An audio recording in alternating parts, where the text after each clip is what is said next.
All right, so this is chapter 10. The book starts off by talking about viruses that get infected by organisms. So the way a virus infects an organism is that it binds to the receptor on the host cell, the target cell.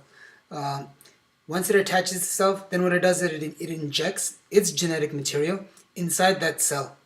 Now what ends up happening is that genetic material, it overtakes the machine, the functioning, the machinery of that cell, and and uses it to replicate itself.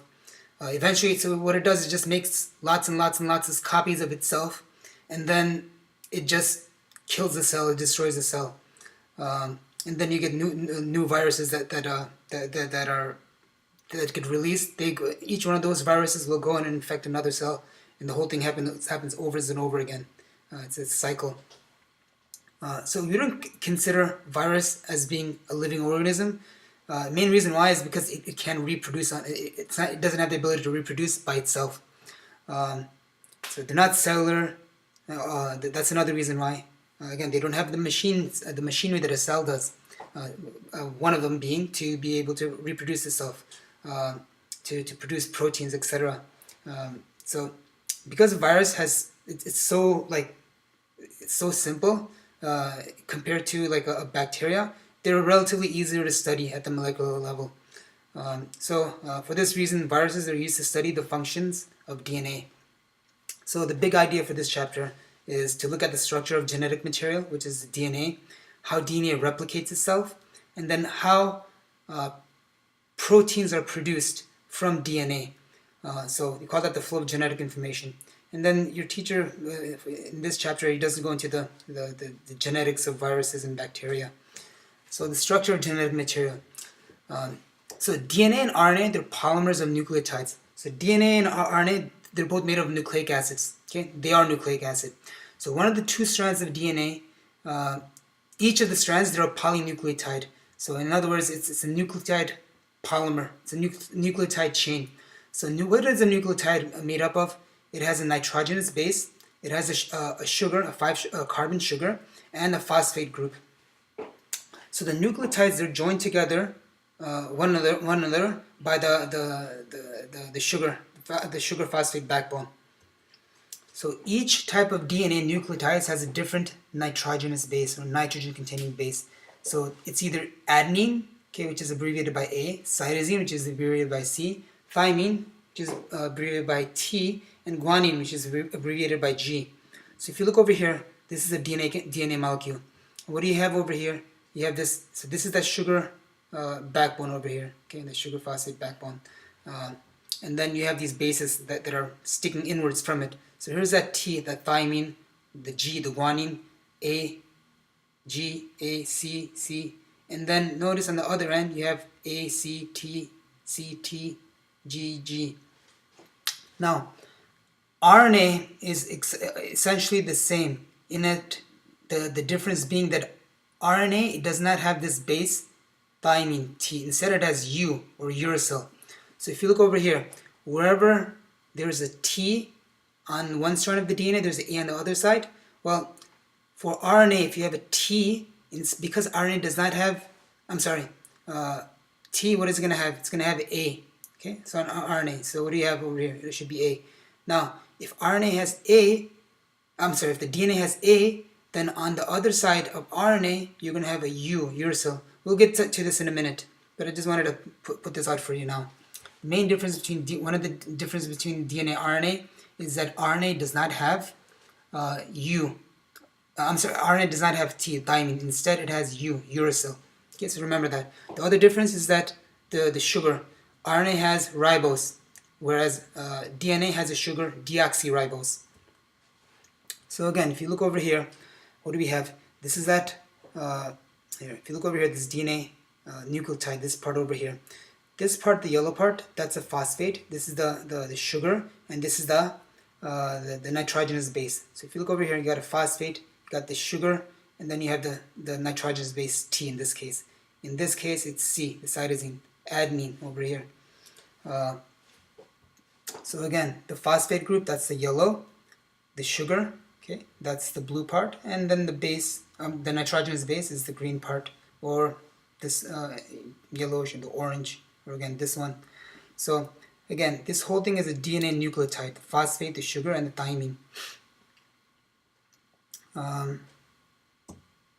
Again, this is just another picture. Now this shape of the DNA is called a double helix. Why? Because there's two of these strands, okay? So it's double, okay? And then it's kind of going around in a helical shape. So that's why I call it double helix. So yeah, covalent bonds, they join these nucleotides together. If you look over here, this nucleotide gets joined together by this by covalent bonds. Again, this is that sugar phosphate backbone. Again, this is just another picture that we looked at before. I explained this already. Now, the thing is, for these the bases, thymine and cytosine, they're called pyrimidines. And here again, this is the pyrimidines, thymine and cytosine. Now, if you look over here, adenine and guanine, these are called purines. Now, the difference, one of the differences, if you look at between the two, is that the purines, they have two rings. They're double ringed. Okay. So guanine and adenine both double ring. The pyrimidines, one of the things differences is that it only has a single ring. Okay.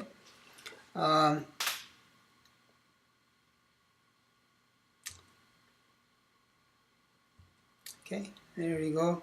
So RNA, now ribonucleic acid, that's what RNA stands for, ribonucleic acid. Remember, DNA stands for deoxyribonucleic acid.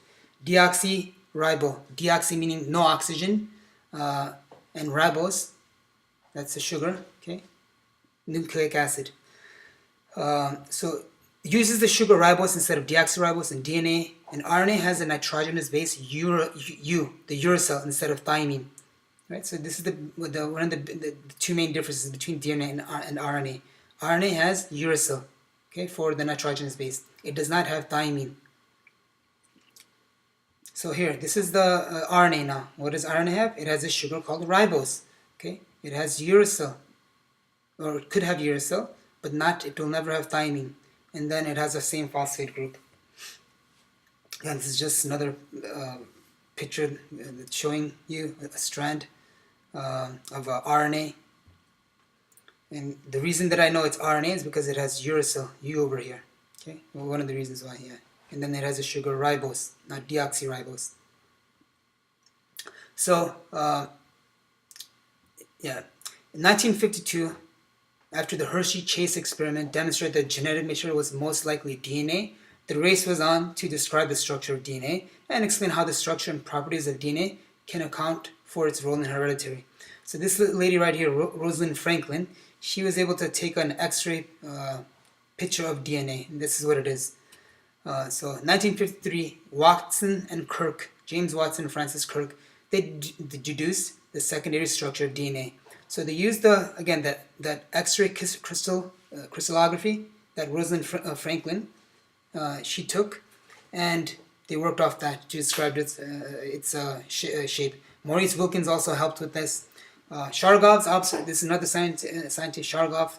His observation that in DNA, the amount of adenine was equal to the amount of thymine, and the amount of guanine was equal to the amount of that of cytosine. Again, this further helped them figure out the shape of the structure, that is the double helix.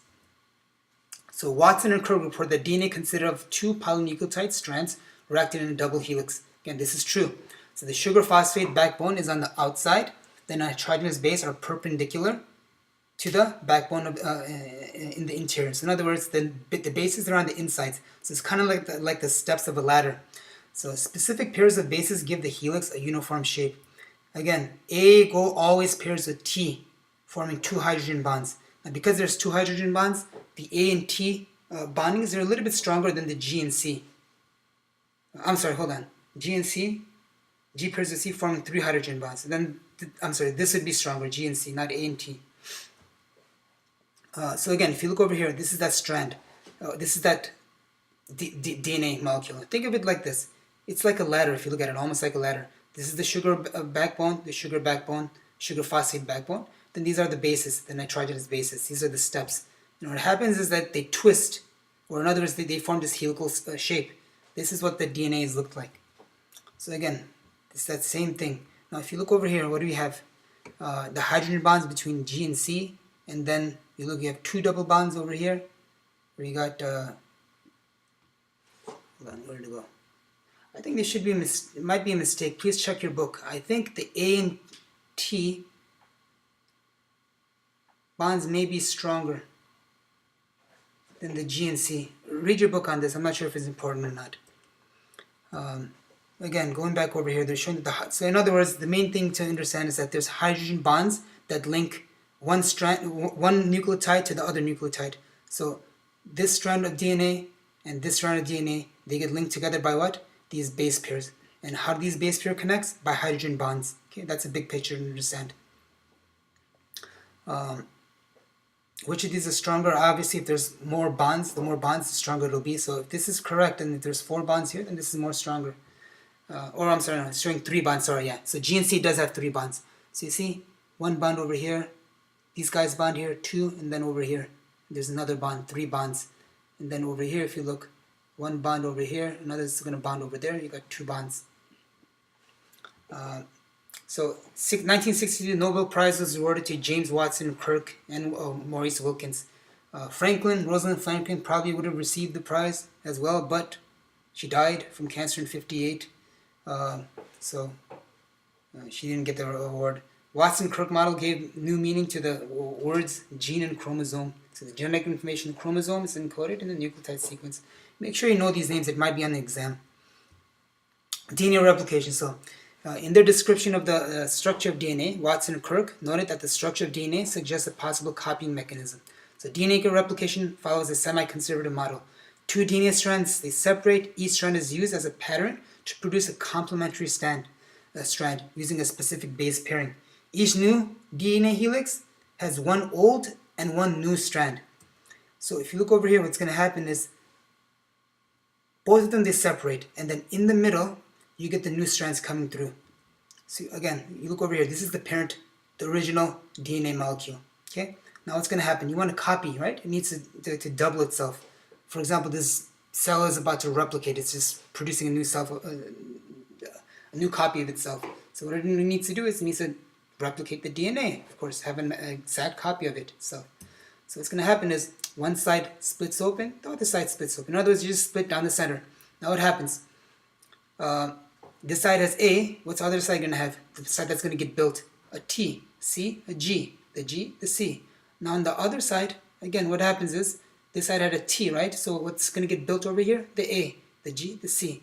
So in other words, at the end, you're going to have the exact same things. This side is going to look just like that. This part is going to look just like that. Okay? So remember, this is the parent strand, and these are the daughter strands, the new strands that come through. So 2 identical daughter molecules. 1 here, 1 there. So again, parental DNA, what happens? The DNA, this double helix unwinds. As it unwinds, the new base pairs, they come and start attaching themselves. As they attach themselves, you get the new daughter molecule that starts to form. So the flow of genetic information from DNA to RNA to protein. So what this is talking about is this. Now remember, what is the job of DNA? DNA, what does it do? It has the know-how to build everything or anything, right? Pretty much. So how do you take that information that's DNA and then make something from it? This is what it's talking about. So DNA specifies traits by dictating protein synthesis. Okay, DNA has the information on how to build the protein. The molecular chain of command is from DNA in the nucleus. Of course, we're talking about a prokaryotic cell or in human cells or animal cells, complex organisms. The DNA you're going to find in the nucleus. From there, so the DNA in the nucleus, it gets transferred to RNA. And then the RNA goes into the cytoplasm and it gets constructed into protein. So transcription is the synthesis of RNA under the direction of DNA. Okay? Translation is the synthesis or the production of proteins under the direction of RNA. So this is what happens. Now let's just say this cell over here. So this whole thing, we'll just imagine it's a cell. Okay? This is the nucleus of the cell, this is the nuclear pore, and this is the cytoplasm. Okay? This is all the machinery and stuff. And inside the nucleus, what do you have? Genetic information. So what's going to happen is this. This guy wants to make a protein. Alright, I don't know, let's just say he wants to make a protein for a blood cell, for example. Now what's going to have to happen is that this DNA, it needs to get converted into RNA. Okay, that's called transcription. So let's say from this part to this part over here has all the genetic information how to make that blood cell. So it takes this language, right, and it transcribes it into another language called RNA. All right. Now, once that's done, this RNA strand, it's going to go throughout this little hole, this nuclear pore, and go into the cytoplasm.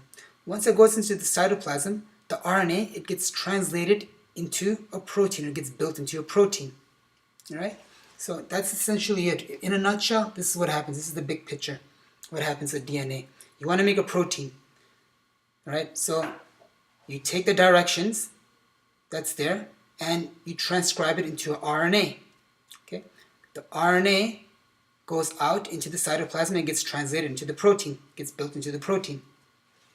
So the connection between the genes and the proteins. Initially, this is what they thought, that one gene made one enzyme. Okay, this is what they initially thought. This is the understanding throughout. Then later on, they're like, oh, one gene could actually, not only, it doesn't really only make enzymes, but it could also probably make a protein. So then they said one gene, one protein, and an enzyme. Now they're saying this, that one gene will make one polypeptide. So again, polypeptides include what? They include both a protein and an enzyme, or it could be something else as well. So this is their understanding now. This is the theory, right? That one gene will produce one polypeptide. Okay, this is their hypothesis. Okay, so that's something big to understand. One gene, one polypeptide. One gene will make one polypeptide. So the sequence of nucleotides in DNA provides a code for constructing a protein. Again, so the sequence of the nucleotides in the DNA provides the codes for making the protein. Protein construction requires a conversion of the nucleotide sequence into the amino acid sequence. What are the building blocks of proteins? Amino acids. So transcription rewrites the DNA code into RNA. This is the first step, using the same nucleotide language. So the flow of information from gene to protein is based on a triplet code. So again, what are they saying? The flow of information from the gene to a protein is based on a code, and that code is made up of triplet. So in other words, there are 3 codes. So the genetic instruction for the amino acid sequence of a polypeptide chain, they're written in DNA and RNA as a series of non-overlapping 3 base words called codons. So when you have 3 codes, 3 base pairs, they give you a code. So translation involves switching from the nucleotide language to the amino acid language. Each amino acid is specified by a codon. So there's a possibility of 64 codons. Those 64 codons, they code for only 20 amino acids, and there's a start, and I think there's 3 stop codons that come from it. So if you look over here, what do we have here? You have a DNA molecule, right? So this is one gene, it's another gene. They're saying this part's another gene over here. And now, at this point of this cell's life, it needs to make this gene number 3. So what's going to happen? The DNA, it unwinds, and what happens? You from this genetic code, you make the RNA. Okay, and we call this the messenger RNA, mRNA. So if you look over here, the DNA has A. Now what happens? What's going to be the code for the RNA? U, right? Because remember, RNA does not have T. So U. Again, A will be U. A will be U. C will be G. C will be G. G will be C. G will be C. C will be G. A will be again U. U, U, U. Now, all right. So now, once we have this, then what happens is this mRNA molecule, okay, remember, this to this happened inside the nucleus of the cell. Now, this guy goes out into the cytoplasm. Now, in the cytoplasm, this guy will get, this mRNA molecule will get translated into the polypeptide. So now, this means, okay, we have to start building amino acids, all right? So this codes for amino acid. GC, this codes for another amino acids. CGU codes for another amino acid. UUU codes for another amino acid. So again, all these things they're coming together, they're being built together. Again, another picture of just what I explained to you. So characters of the genetic code, 3 nucleotides specify 1 amino acids. Okay, so 3 nucleotides specify 1 amino acid. 61 codons correspond to the amino acid. AUG codes for methionine and signals the start of transcription. 3 stop codons signal for the end of translation. Okay, so 1 stop, 3 stop codons. The genetic code is redundant with more than 1 codon for the same amino acid. It's unambiguous in that any codon for 1 amino acid does not code for any other amino acid. It's nearly universal. The genetic code is shared by organisms from the simple bacteria to most complex plants and animals. Without punctuation in the codons that are adjacent to each other, it has no gaps in between. It's continuous. So if you look over here, this is it. This is how you would translate the amino acids from the codon. So if you had a codon, for example, CCA. So what do you do? The first base pair is C. Okay, so you look over here. First base is C. The second base pair I said was C also. So you go over here, C, C. And the third base pair I said was A. So you go over this side with the third base pairs and you find A. So here we go. CCA. And CCA codes for proline. Notice that CCC also codes for protein. CCU also codes for CCG. So again, this is what they're saying, they're redundant. You have multiple codes that code for multiple codons that code for the same amino acids. Another one, so this is the 3 stop codons. UAA, UAG, UGA. Notice AUG could either be methionine or a start codon. So again, if you look over here, AUG, this is a start codon over here, and it codes for methionine. So you start off with this amino acid, methionine. Then you go with lysine. Okay, that's the next one, AAG. The next one is UUU. This code for phenylalanine. And then UAG, this is the code for stop. Okay, so we're done making this little polypeptide. So you stop. It stops at this point. So tRNA, transfer RNA molecule, functions as a language of interpreter. It converts the genetic message from mRNA into a language of protein. In other words, what tRNA does is it grabs onto the amino acids and it brings it to the mRNA. It connects it with the mRNA. Whatever mRNA needs, tRNA is going to bring to it. So tRNA molecules perform this interpretation task by picking up the appropriate amino acids and uses a special triplet of bases called the anticodon to recognize the appropriate codons in the mRNA. So if you look over here, this is the amino acid attachment site. This whole thing is a tRNA molecule. This part is where the anticodon is. This is what's going to read off that mRNA molecule. And this is where it's going to attach the amino acid to. So translation occurs on the surface of the ribosome. Ribosomes, they coordinate the function of mRNA and tRNA, ultimately the synthesis of a polypeptide. Ribosomes, they have 2 subunits, a small one and a large one. Each subunit is made up of ribosomal RNA and protein. The ribosomal subunits, they come together during translation. Ribosomes, they have binding sites for mRNA and tRNA. Again, this is just a picture of a ribosome. This is a small subunit. This is a large subunit. This is the mRNA over here. These are the tRNA molecules that bring the amino acids. And then if you look over here, these are the amino acids. It's being built together, joined together to make this growing polypeptide chain. So again, this is that ribosome. So this is a small, again, that ribosome is made up of a small subunit and a large. The small subunit is where the mRNA molecule will bind to, and the large subunit is where the tRNA comes and binds to and brings amino acids to. Notice there's 2 sites, a P site and an A site. So what ends up happening is that, let's go through this.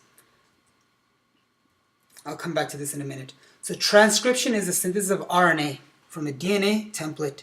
Okay, in eukaryotic cells, transcription occurs in the nucleus, and the mRNA must travel from the nucleus to the cytoplasm. Translation can be divided into 4 steps, all of which occur in the cytoplasm. Amino acid attachment, initiation of the polypeptide synthesis, elongation, and termination. So if you look over here, this is what happens. Again, you have a DNA molecule, all right? What happens to the DNA molecule? It gets converted into mRNA, okay? This is so it gets converted to mRNA in a process called transcription. RNA polymerase, it helps build this mRNA molecule. Okay, it comes, it opens up this DNA helix, and then it brings together it joins together the bases for the mRNA molecule. Okay, remember, this happens in the nucleus of the cell. This is why it's kind of shaded this iris colored over here. That's called transcription. So now once you have this mRNA molecule, what happens? It leaves, goes out, this mRNA molecule leaves through the nucleus, through the nuclear pore into the cytoplasm. Now in the cytoplasm, what's going to happen? It gets translated. So what happens is this, that mRNA molecule goes and attaches itself to that ribosome. Okay, this is the ribosome, remember, it gets attached to the small subunit. Now, then this guy starts reading the codes. Okay, AUG, this is the first code, AUG. Now, remember, what's on the opposite side of AUG? Remember, this is also RNA. Does RNA have T? No. So if we have A on this side, what are you going to have on the other side? U. If you have U on this side, what are you going to have on the other side? A. If you have G on this side, you're going to have C on the other side. So this codes for an amino acid. And what does it do? It goes and brings that amino acid, right? So the tRNA, it has so this is that tRNA. Okay, it goes and it grabs this amino acid. Okay, then it comes, and this part is that anticodon. It goes and it matches up with this part right over here, and it attaches itself onto the P site. So once that happens, now you got one codon over there. Okay, you got one block that started. Next thing that happens is that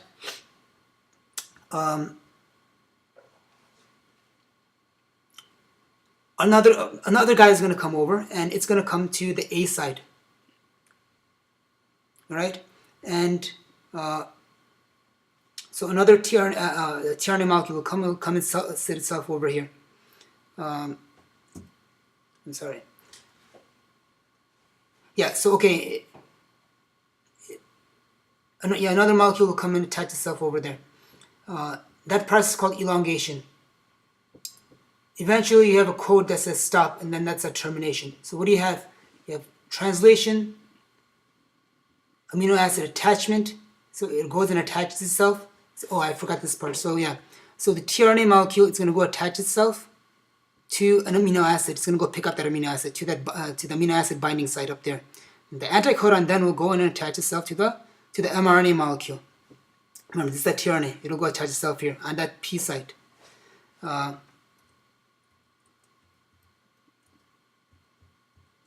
Right, and then back over here. So initiation of the polypeptide synthesis. So this is what starts. It goes, grabs up one amino acid, comes, sits on over there. It starts making that amino acid.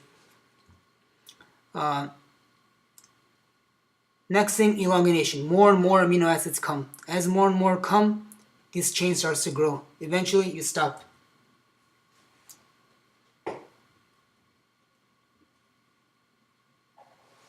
So yeah, new peptide bonds forming. So on the A side, usually what ends up happening is it gets transferred from there to here. It'll go from there to there, there to there. Read the book. It'll explain to you more. That's 10.15. If you don't understand, let me know. I'll explain to you again.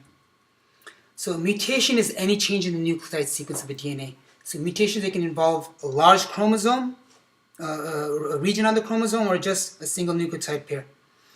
So mutations within a gene can divide into two general categories. Base substitutions involve the replacement of one nucleotide with another. Base substitutions maybe have no effect at all. Okay, produces a silent mutation. So for example, remember we were talking about the different codons over here. So for example, what if there was the code was CUU, and all of a sudden you had a mutation where it changed into CUA? Well, guess what? You call this a silent mutation, because even though CUU is not there, it got changed into CUA. You still end up making the same amino acid, which is leucine, LEU. Okay, so that's, it's not bad. You can think of it like that. So a silent mutation is not always bad. So it could change the amino acid coding. When it changes the amino acid coding, that produces a missense mutation. So what ends up happening is you end up producing a different amino acid. This leads to a base substitution that produces an improvised protein that enhances the success of the mutant organism and its descendants. Or it can change the amino acid into a stop codon, producing a nonsense mutation. So in other words, what they're saying is, when you have this missense mutation, it could either be a good thing or it could be a bad thing. Okay. So mutations can result in deletion or insertions that alter the reading frame. So sometimes another way that mutation could happen is you end up getting an extra letter that comes in, or you lose a letter. Okay, you lose a base pair, or you gain a base pair. So it alters the reading frame of the mRNA. So the nucleotides, they're grouped into different codes, and this leads to significant changes in the amino acid sequence downstream of the mutation. And you can, essentially what ends up happening is produces a protein that's not functional. So mutagenesis, okay, production of mutations, is the production of mutations. Mutations can be caused by, how do you get mutations? Spontaneous errors, just randomly could happen during the DNA replication or recombination. Or it could happen by being exposed to X-rays, radiation, sunlight, ultraviolet light, or even chemicals. So if you look over here, a normal hemoglobin molecule is this. It has a CTT, this code over here, which stands for glucine. Okay, so the mRNA is going to be GAA. In a mutant hemoglobin molecule, what ends up happening is that instead of CTT, for some reason, instead of this T, it gets substituted with the A. So now you have GUA, and what do you have? A valine. So now this red blood cell is not in a circular shape, okay? And now it's in a sickle shape, okay? Because it has this amino acid here, valine, instead of GLU, glucine. So again, this just happens because of one amino acid that's missing, or that's been there's one amino acid that's not there, and because of one base pair that's been mutated, that's been changed. So if you look over here, this is a normal gene. Methionine, lysine, phenylalanine, glycine, alanine. Oh, let me go back here. So over here again. So this is that genetic code, and everything is normal. You get these things. Now, in a substitution, what ends up happening is you get an extra one that comes in place. Okay? Or in other words, you get a substitution. So instead of G, you get this A. Now what ends up happening? Everything is the same over here, but over here, now instead of having glycine, you end up with serine. Why? Because AGC codes for serine. Now you look at a deletion. What ends up happening is here. You look at this UUU, phenylalanine. What ends up happening? The U goes away and they put this G. So now you have UUG. And everything else afterwards is bad, is deleted. So you call this nucleotide deletion. Now in insertion, what ends up happening is this. Instead of the UUU, you end up having what? You get an extra one that comes in, UUG. So now you get, again, a different amino acid. And everything else down changes as well. Right, so that's that.